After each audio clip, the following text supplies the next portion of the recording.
Hey everybody, I'm back for another edition of EDH tutorials. So we're going back to school, hence the Guppy School is back again.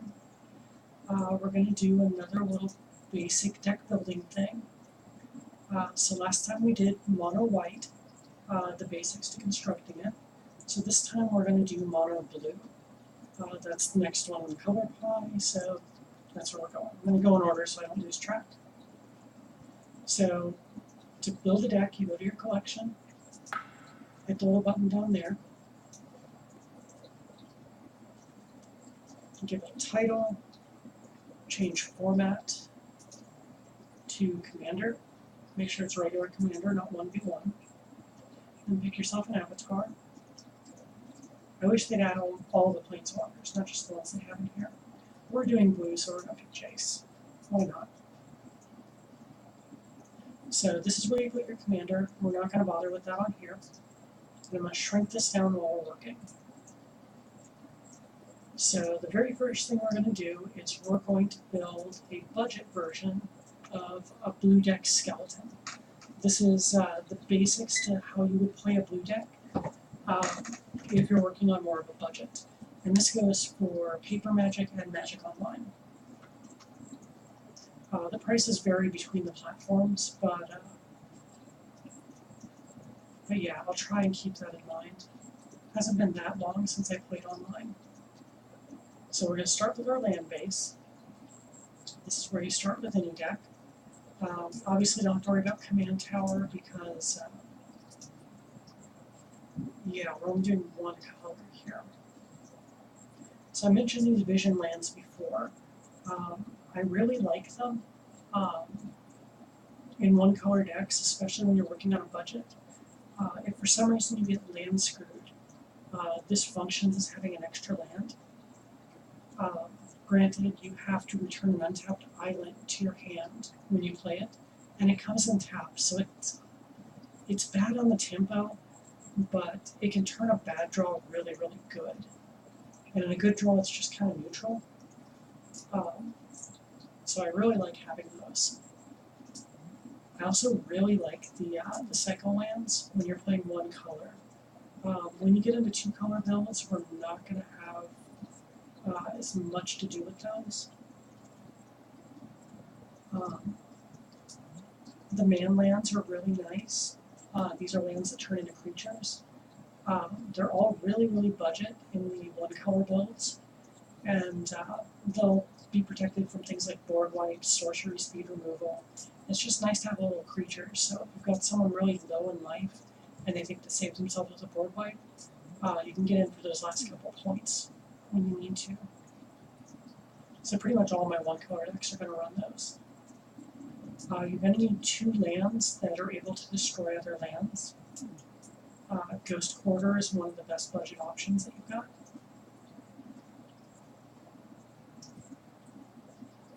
You have to forgive me, I do these on the fly, so I'm looking at this stuff the same as you as I'm working. I may not be perfect, so if I miss something, forgive me. I'm trying to keep these spontaneous. So basic lands, we're going to put all 30 in for now, and that number is going to get cut down when we're done. I mentioned the desert lands and the white one. The white one has some use. The blue one isn't the greatest commander build, unless we're playing like a graveyard Medders deck, like say Muldrotha, or what's another blue one that likes this? Mimeoplasm. There's some decks that are focused and like this, but in general, I don't see it being very good. Here's one of the other cycle lands. We've got 3 of these to work with for every monocolor. Memorial to Genius. This is kind of a, is this in your flavor kind of thing. If you find a lot of games you have more land than you want late game, this is great because you can turn it into 2 cards. The only drawback is it comes into play tapped. If you're playing with other budget players, that's usually not that big a drawback, but it is something to keep in mind.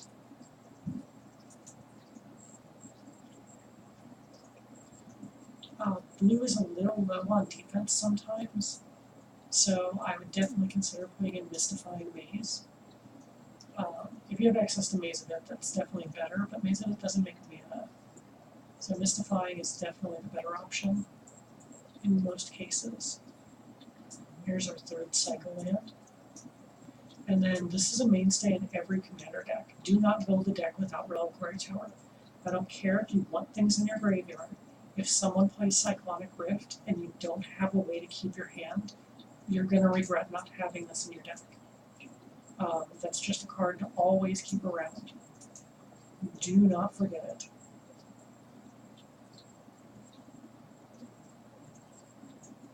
If you're running an artifact-heavy build that cares about artifacts, you might want to play Sleep the Synod. It's not a good general card, though. Here is an awesome little budget card from Alliances. When it enters, you have to sacrifice an untapped island. If you don't, it sacrifices itself. Just cumbersome old wording. It taps for a blue and a colorless, and you can pay 1 and tap it to scry 1. It's a great way to fix your draws. And unlike a lot of other options for scrying, lands are a lot harder to remove, especially in Commander, because most people don't run Land Destruction because they're not monsters. Blue is a little weaker on the land acceleration, so I would consider Temple of the False God here. Tectonic Edge is our other budget fetch land. As I've said before, Modern is starting to take a look at this card, so it may start seeing a price increase. So depending on when you're viewing this video, that card may not be budget anymore. Just something to keep in mind.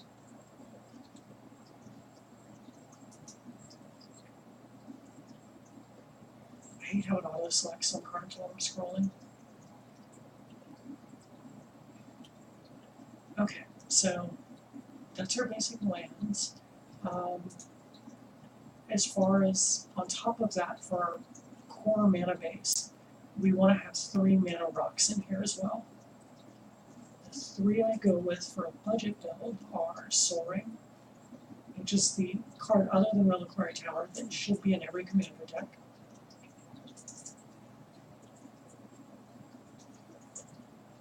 This isn't Steven Universe, but we do need our diamonds. In this case, we want Blue Diamond, Sky Diamond. I'm making the Steven Universe puns. We just saw the new episode.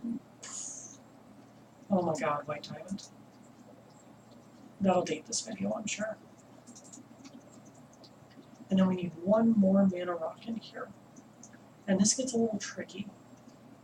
If you're playing Magic Online,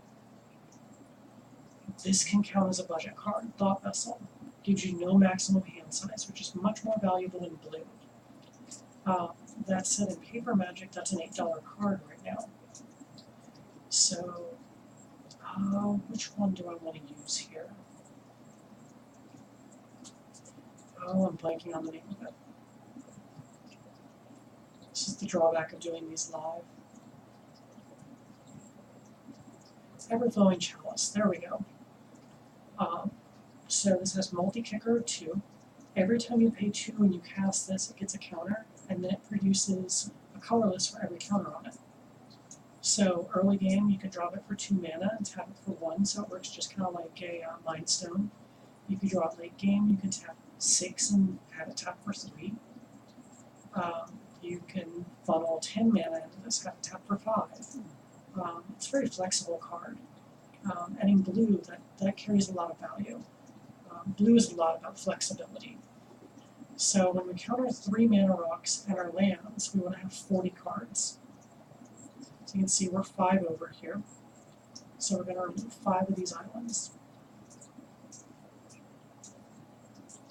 I try to keep non-basic lands to a minimum, but seeing around 20 to 30 basics is about normal for a 1-color deck, in my experience. So we've got our mana base now. Next thing we're going to look at is we want some ramp spells. Blue has trouble with ramp. Blue has so much trouble with ramp. When I was doing white a minute ago, white had trouble with card draw. Blue is amazing at card draw, but blue can't handle ramp. So what we're going to be looking at to do rampant here is we're going to be looking at artifacts. When you can't find it in your own color, there's always artifacts. So we need 6 ramp spells. So finding good ramp in blue. This is tricky, especially on a budget. So let's see what we can find here that is functional and actually decent. We'll just skip over the main one I wanted. I'm really bad with card names. I blame it on my prosopagnosia for my autism. My brain can't hold names of things. There it is. So Wayfarer's Bauble is going to be our first one. This is basically a rampant growth and colorless. You play it for 1, and you pay 2 tap and sack it to get a basic land from your deck onto the battlefield tapped. That is extremely valuable for this color. What else are we looking for that is budget ramp? See, budget adds a whole new difficulty level to this.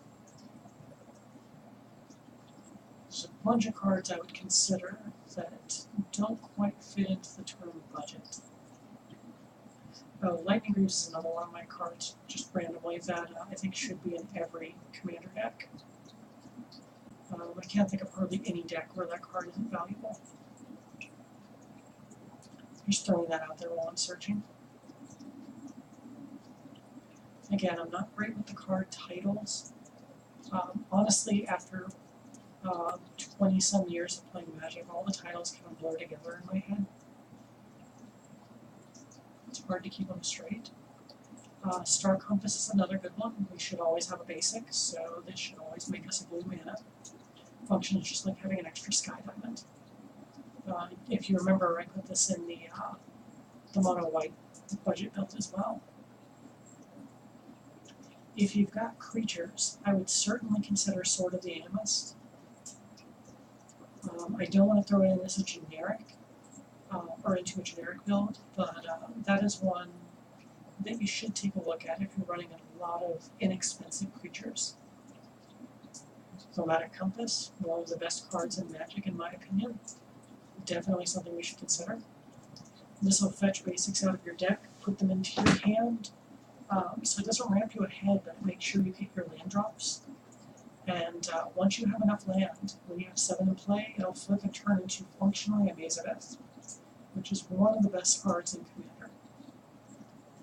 So that's going to be our next one we work with.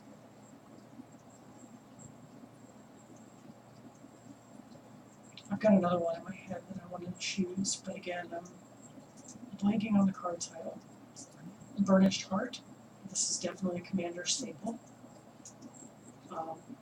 The reason why I'm not saying this should be in every deck, there are going to be decks in this series, you'll see as we add more colors, that are going to run next to no basic lands, if just none. So there are decks I'm not going to use it in.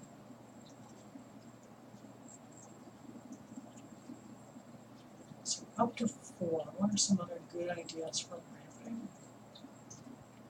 I'll throw this out there. I've used Juridic Satchel in budget mono blue builds before. It's not a perfect ramp card, but it does get the job done. It's got some other cool features in it, so it's definitely something that exists if you want access to it. I'm not against it in the least. I actually am quite fond of that card. It's just not a generic card. It's not going to fit into every deck. What I'm trying to do here is think of the every deck. Okay, Pristine Talisman may only produce colorless, but it's going to gain you a life every time you tap it. And then there's one more. Again, I'm trying to think of it here, and I can't get the name. I think I just got the name. Yep, Hedron Archive. So for 4 mana, we get an artifact that taps for 2, and we can pay 2 and sack it to draw 2 cards when we don't need it anymore. So there's our 6 ramp spells I'm picking. Again, they're Wayfarer's Bauble, Star Compass, Somatic Compass, Burnished Heart, Pristine Talisman, and Hedron Archive. If you're not big on the Pristine Talisman, there's one other card I would recommend changing it out for, and that's Worn Power Stone. It's like a soul ring that costs more and comes in tapped. A lot of people call it Slow Ring. It's a cute little pun there. So you can use either one as you like. They both have their upside and downside. Next thing we're looking at is draw spells. Now this is what blue does best, but don't let it trick you.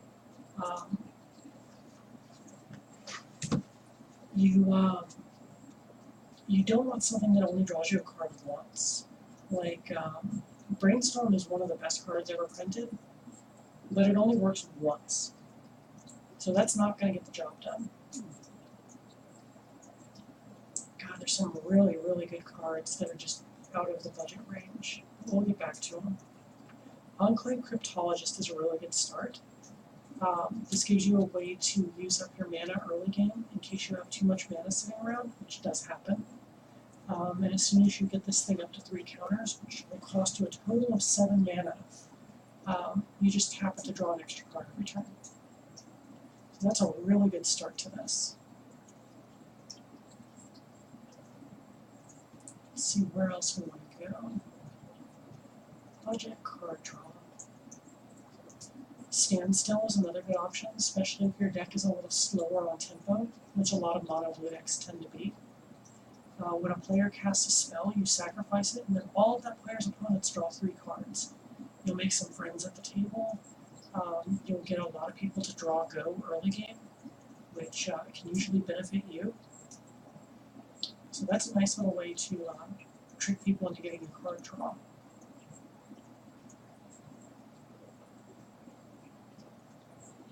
Let's see what else we got here that works really well. Seeing a lot of the expensive cards that work really well. Okay, Windfall. I know I said nothing that works just once, but this is a good exception to that rule. Everybody discards their hands, and then they're going to draw a new hand, however many cards the most discarded was. So if you've got a player with 11 cards in hand and you've got 1 or 2, you can play Windfall and draw 11 new cards. That is a great way to get new cards in your hands. And it's also a really cheap card.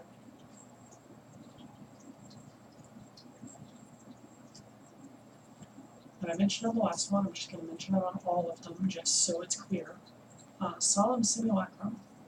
This is a card that really should go in every EDH deck, but you should not count it as a ramp spell because it costs 4 mana, which is very expensive for a ramp spell. And you should not count it as a draw spell because it only does it once. It's an amazing card. If you have one, you should include it in your deck. But yeah, don't count it as either one of those type of cards. As far as what I'm going over now. Biden of Thassa. You're going to have some creatures, I'm sure. This is going to let you draw a card whenever your creature deals damage to a player. Very, very good. And then our last draw spell for a generic deck is going to be Kumina's Awakening. Ascending and getting the City's Blessing is really simple in Commander. Almost every deck is going to get it pretty quickly in the game. And at the beginning of your upkeep, either everyone draws a card, or if you have the City's Blessing, only you draw a card. So chances are you're paying 4 mana to get an extra card every upkeep. That definitely gets the job done.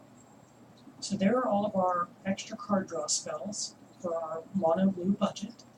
So we're looking at Enclave Cryptologist, Standstill, Windfall, Biden of Thassa, and Kumina's Awakening. Now we need to find 6 targeted removal spells. Now with blue, this is a little bit different. Blue doesn't really do removal the same way any other color does. Blue does counter spells, and blue does bounce. You're going to get a little of both. So first thing we're going to look for is counter. And we're going to need to do some removal here after I've gone through this. So we want to look at value and counter spells for cards that don't cost a whole lot. Arcane Denial is one of the best counter spells in Magic. It doesn't require a color commitment, which isn't a big deal when we're doing monocolor, but it lets you replace it with another card. Granted, the controller of whatever spell you counter gets 2 cards, and it's also a good way to keep people from getting too upset that you countered them because they get to draw 2 cards. So Arcane Denial is a really nice option, and again, it's really inexpensive. Counterspell, tested and true. It does exactly what it needs to do and nothing more. The 2 blue is usually a hindrance to people, but we're doing mono blue, so that doesn't mean anything to us.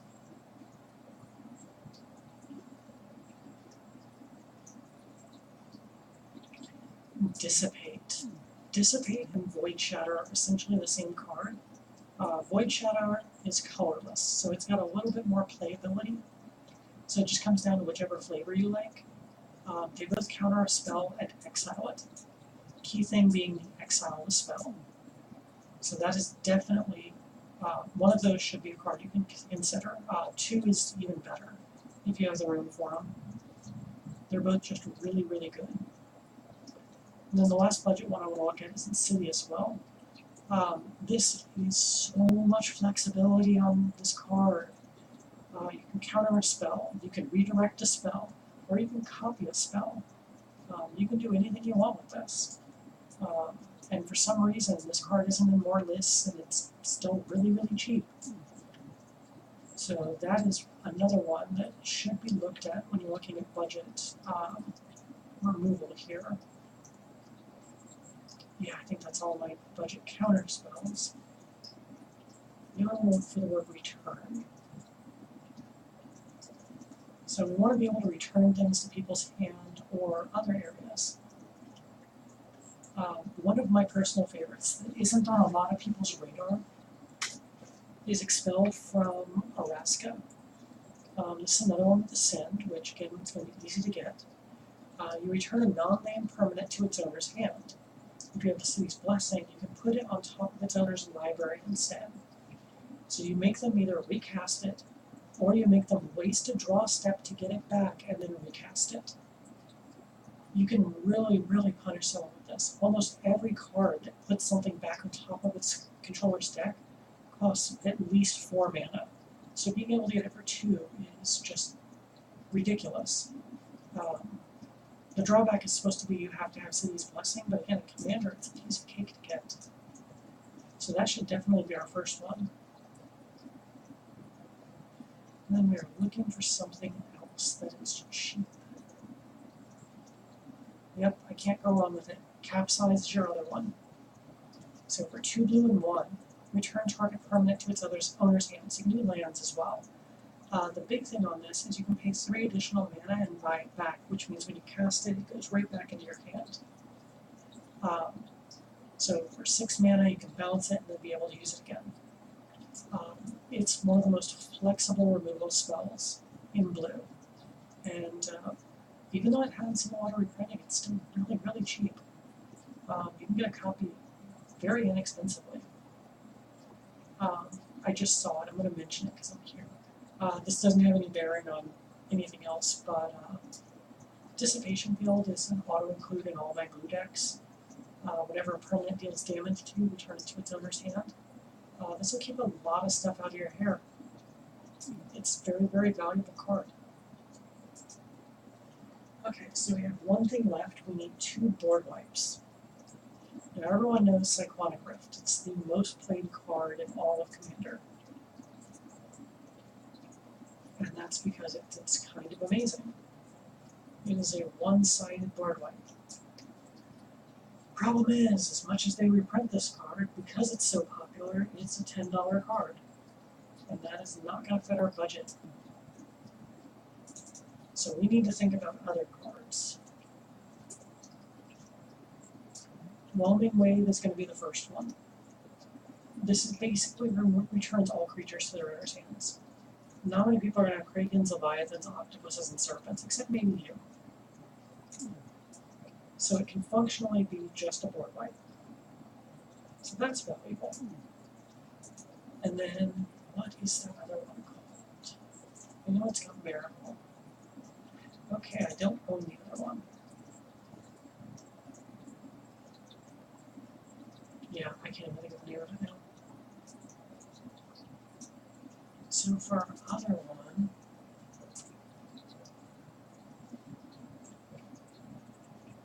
there's one that miracles for blue and 2 that does exactly the same thing as the other card I'm going to look at.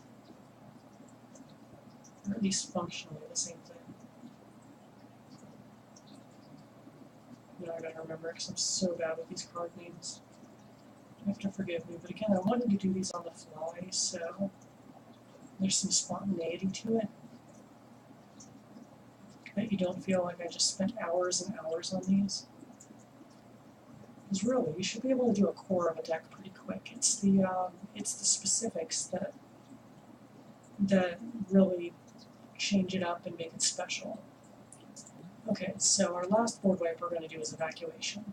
Return all creatures to their owner's hands.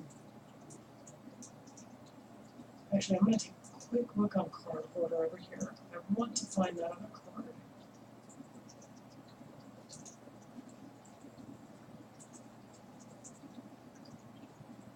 Again, I don't remember the name. There it is. Devastation Tide. We're going to order this card real quick. So we can put this on camera. Something I should have ordered a while ago anyway. Yay, 3-cent cards with instant delivery.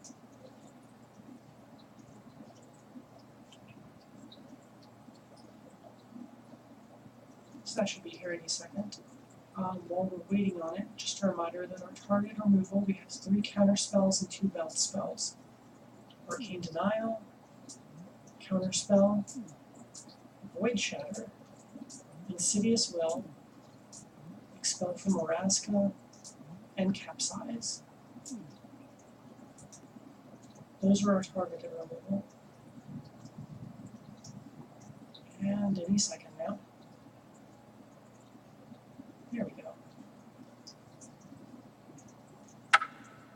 I love how quick it is to get cards from here. I just wish they wouldn't shove that in the back every time I open it.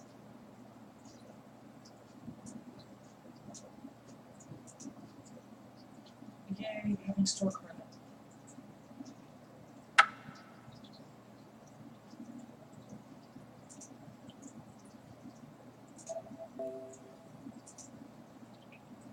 Okay, so our last card. Let's search for Tide. Our last card is Devastation Tide. This returns all non-land permanents to their owner's hands, and it miracles for just a blue and 1. So if you draw this as your first card on your turn, it's only going to cost 2 to do this board wipe. But 5 mana for it is still not bad at all. It'll take care of enchantments and artifacts, which blue normally can't deal with. And again, it just puts everything in their hands. Spend a few turns getting it back out. And again, that's why I always tell you, put a Reliquary Tower in your deck. It should be in every damn deck. So let's go ahead and blow this up. We're done with our budget build for Mono Blue. And you've got 41 cards open for however you want to build your deck. 1 for your commander and then 40, and that's where you start to build in the flavor of your deck. This is just a skeleton. You can get as creative as you want. You can even change some of these cards up. If you are doing a deck that requires some more specific cards, you can start adding some flavor into like what you use for your removal, what you use for a card draw. This is what we're looking at for a core shell for budget blue. Again, this is a mono blue build. Covering our basic numbers, which is 37 land with 3 rocks, 6 ramp, 5 draw, 6 target removal, and a minimum of 2 board wipes. I usually like doing more board wipes, but 2 is definitely the minimum. So there's our budget build. Now, What if we don't have to worry about a budget and we want to do mono blue? Well, this is where we start having some fun. I'm excited now. I know I'm autistic, you can't see it on my face, but I am very excited now. So here's what we're going to do with this. We're going to start with our mana base again. I'm going to start with Academy Ruins. Blue requires a lot of artifacts and is very good at working with them. So they're going to get removed. We're going to want ways to bring them back.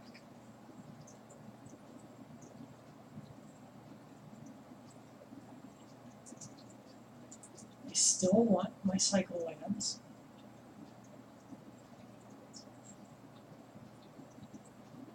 And my Fairy Conclave. We're going to switch up our strip lands. Field of Ruin might be the best strip land at the moment in Commander.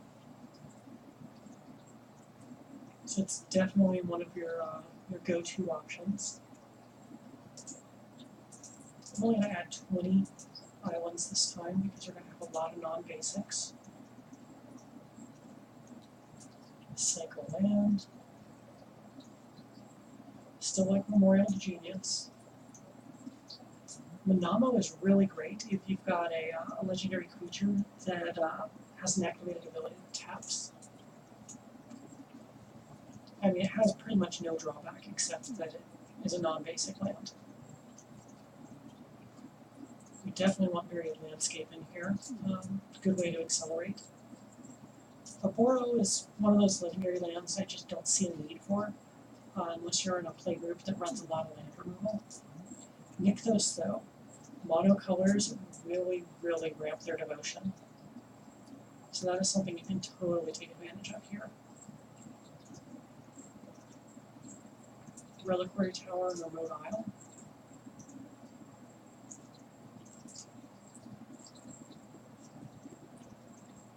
And if you're going with an artifact build, Seed of the Synod is just fine to add. We're not doing that here, we're doing a generic build. So Debbie Excavations is still nice. Strip Mine is going to be our other strip land. Fits the name perfectly. Blue still likes Temple of the False God. It's one of the colors that kind of needs it.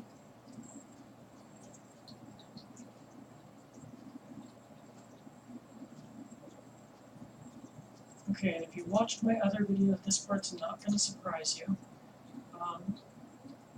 Our cards we use for our 3 mana rocks are Mana Crypt, Soul Ring,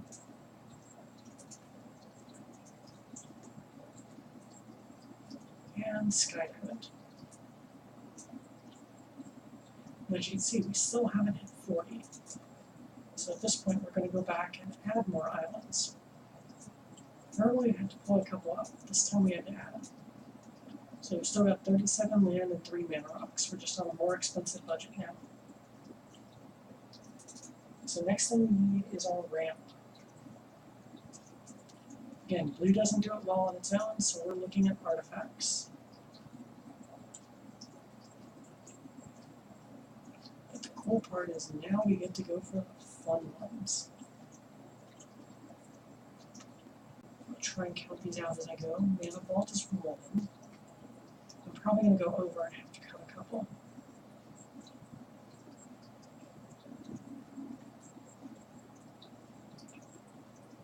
I still like Wayfarer's Bauble. If someone plays, what was it, Shatterstorm or something like that, Creeping Corrosion, we can lose all of our mana rocks. But a Wayfarer's Bauble is mana ramp that sticks around because it turns into a land for you.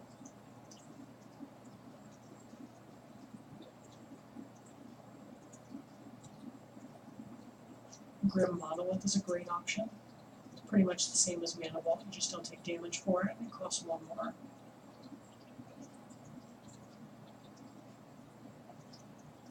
They're just both very, very, very pricey at this point. Thankfully not online. Oh, I'm getting text messages from someone. Let's see if they realize I'm streaming and come join me.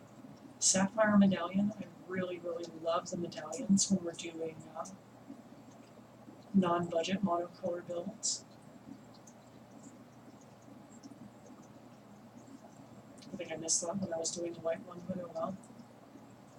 These are just guides. Thought vessel.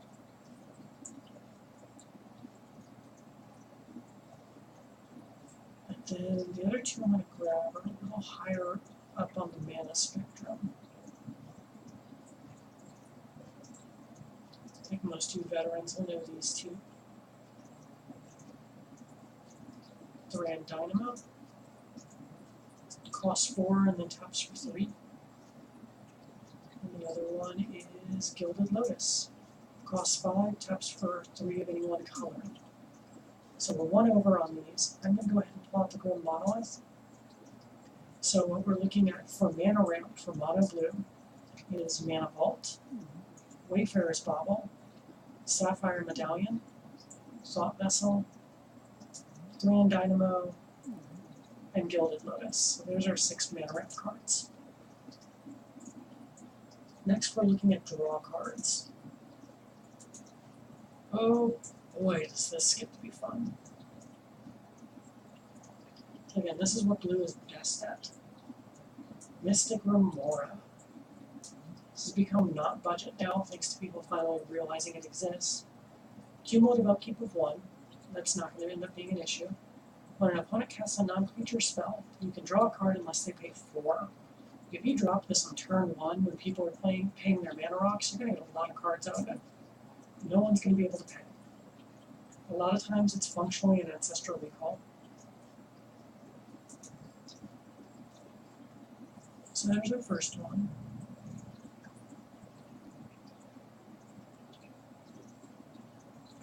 Rhystic Study is number 2. This is one of the more played commander cards. Whenever an opponent casts a spell, you can draw a card unless they pay 1. Good players will always pay 1, but there's always that moment where you can't. If you can afford Time Twister, throw it in. This is a little beyond budget, so I'm not going to throw it in. It's like a $1,000 card in paper. Getting a little ridiculous there.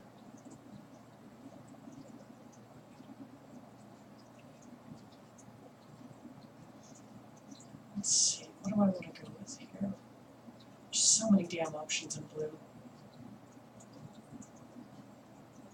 Let's go with Jade, Unraveler of Secrets. Scry 1 and draw a card. If you can get to his ultimate, it's game ending, but just getting that first one and occasionally having a remove option on him is great. So he's definitely worth including. Consecrated Sphinx. Oh, this thing has been on the watch list for being banned since Commander started. Whenever an opponent draws a card, you can draw 2 cards. Number 1, it's optional, so you don't have to deck yourself with it. Number 2, if 2 people get these out, if someone clones it, you can draw 2 cards, and then that triggers them 4 times. So they can draw 4 cards. If they draw 4, okay, now you get to draw 8. You can just keep drawing until you guys decide to stop drawing. It is one of the most powerful cards in Magic, at least as far as this format goes. And then our last one, we're going to do Tried and True Blue Sun Zenith. Instant speed, shuffles back into your deck. It's just a great card all around. So there's our card draw. Mystic Remora, Rhystic Study, Jade, Unraveler of Secrets, Consecrated Sphinx, and Blue Sun Zenith. Next thing we need is removal. I actually forgot a removal spell in our budget. Just because this is so out of left field for blue. Reality Shift. Exile a creature its controller manifests the top card of their library. It's really fucking good. So yeah, Reality Shift. Go back to the budget part and add that in instead of Expel from Araska. My apologies.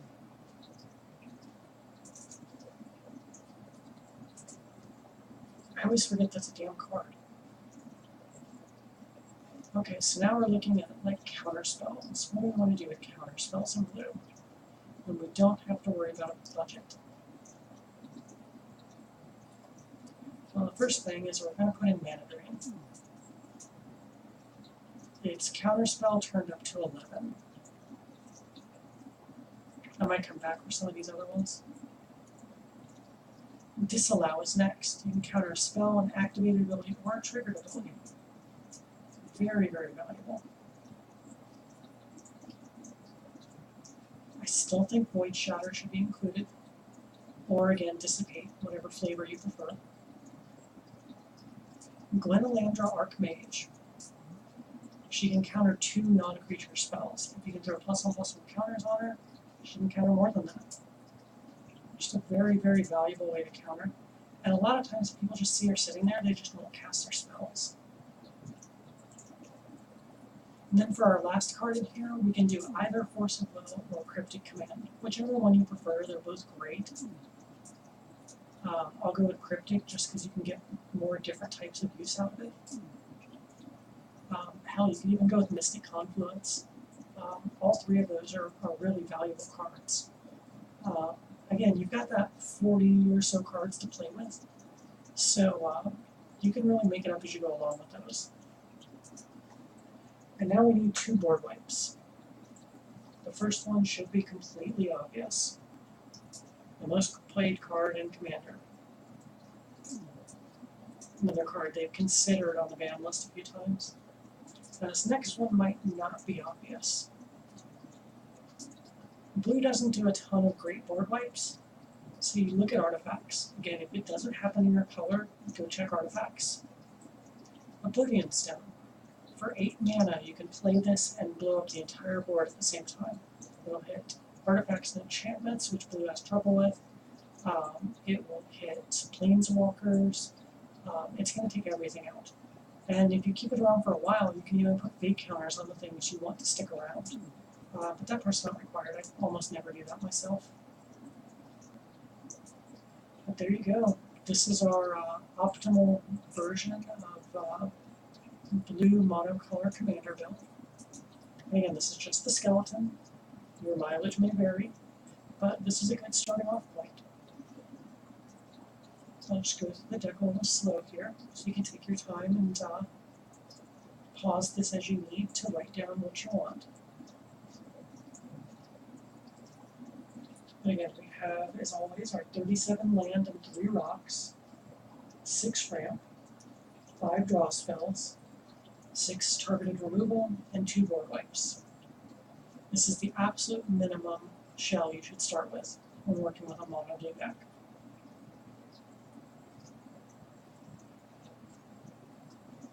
So that's where we go. Hopefully this tutorial helped you out. If you guys have any questions or comments, feel free to leave them in the comments or hit me up on my Twitter account. Let me know if you need a specific topic on here, and we will see you next time with another deck tutorial.